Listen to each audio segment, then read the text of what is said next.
Hello, people. My name is Sormeh, and this is Pet Pals with Sormeh. Let's look at rehoming dogs. Yay, so happy. But first, what is rehoming dogs?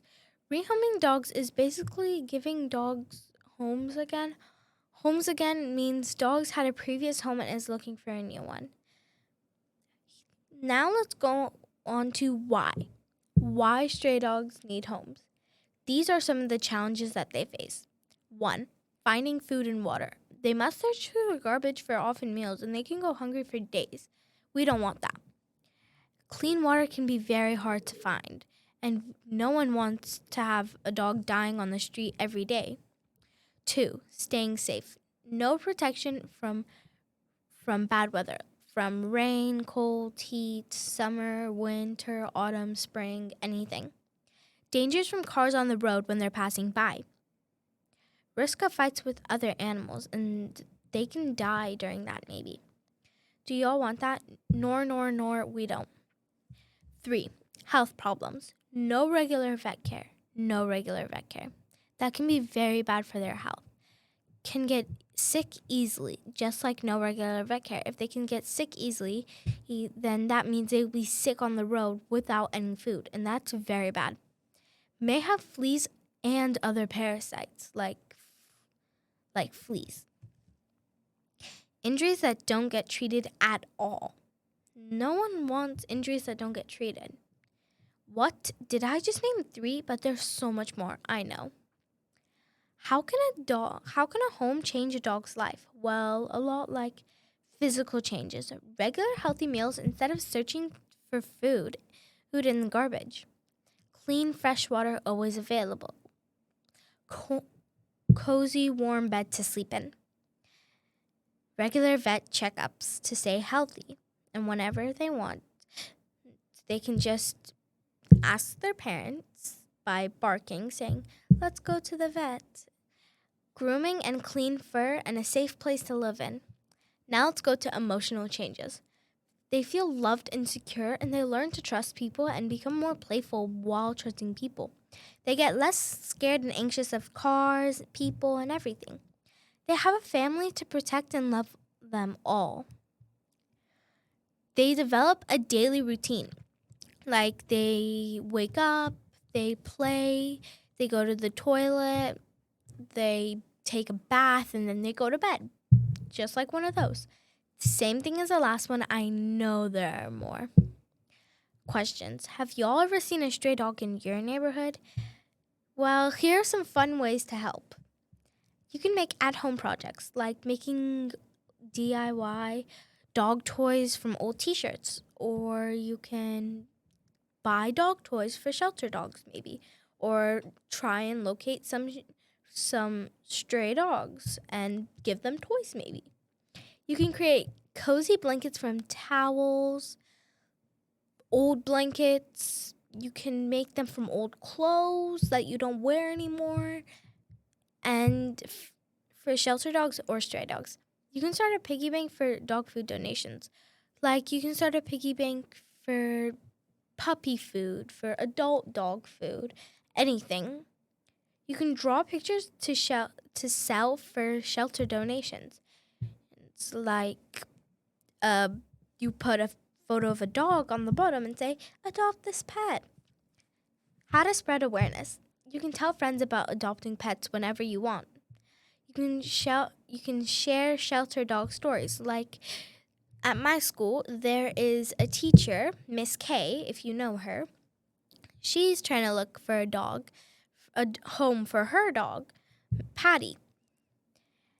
And you can make thank you cards for shelter workers on how much they work hard. They clean up, they do everything. They feed all of the dogs, and they're probably like 1,000,000 or thousands.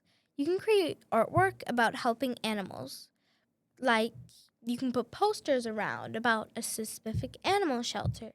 Here are some more questions. 1. What are 3 things that stray dogs need most? 2.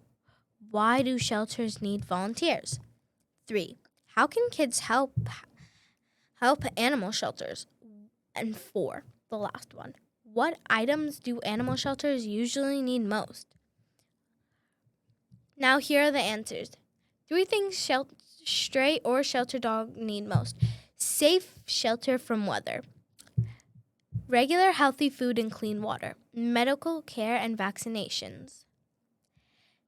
Why shelters need volunteers. To walk, to play with the dogs, to clean up the kennels, to give dogs attention and love, help with feeding, to assist with adoption events, to take photos of dogs for adoption websites. How can kids help? They can create old blankets from towels. They can make toys from old t-shirts, have donation drives at school if your principal allows.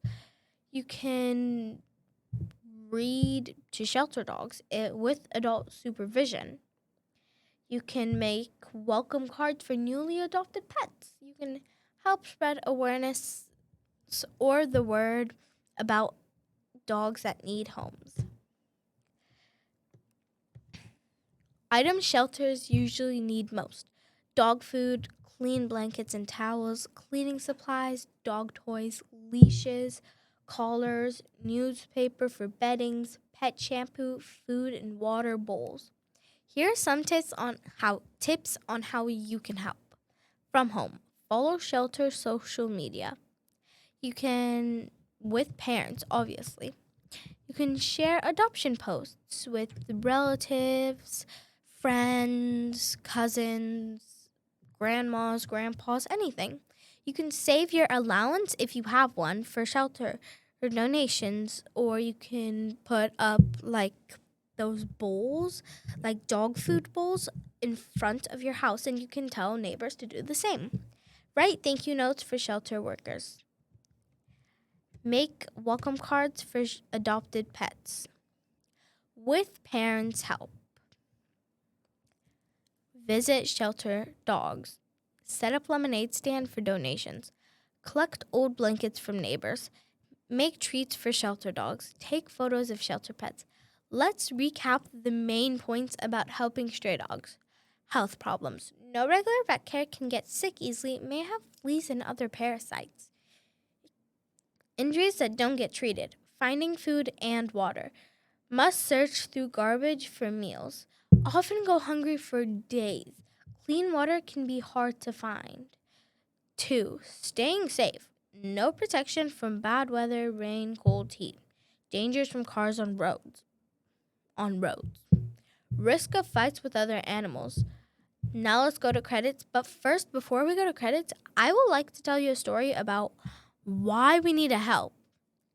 Why we need help is because one day I was going to school on the bus, and then my bus driver just stopped in the middle of the road because there was a cat that was run over. And we don't want that. Now let's go to credits, actually. Credits. Magic School AI. I'm out. Bye.